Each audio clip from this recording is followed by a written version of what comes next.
एखाद्या मोहिमेत असा आचरटपणा केलायस का जो तिथं केलायस पण घरी येऊन सांगितला नाही? बऱ्याच वेळा.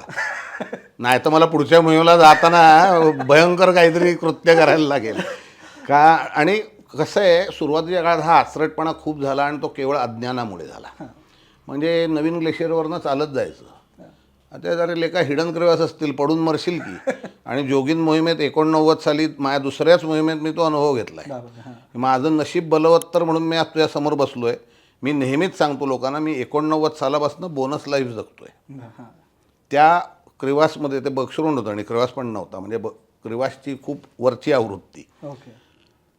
तिथे पडून मी वाचणं हा फक्त आणि फक्त माझं नशीब चांगलं, स्किल, साधनसामुग्री काहीही नाही, कशालाही क्रेडिट देण्यात अर्थ नाही. केवळ नशीब होतं म्हणून मी जगलो आणि आज तुझ्यासमोर बसलेलो आहे. आणि हा आचरटपणाच होता जो आम्ही केला तो, आणि समजून समजून केलेला होता. की एकीकडे असं बोलणं पण झालं होतं, रोपअप झालं होतं, बरोबर ना यार जाऊ दे रे, स्पीडमध्ये फरक पडतो, चल तसेच. आणि नवशिके होतो, डोक्यात हवा होती प्रचंड की आपण थोर आहोत, आणि त्याच्यामुळे ते त्या जोशात निघालो आणि मी पडलो म्हणजे असं बर्फाला भोग पाडून 10 फूट खाली जाऊन अडकलो आहे माझं नशीब. अडकलो नसतो तर आज नसतो.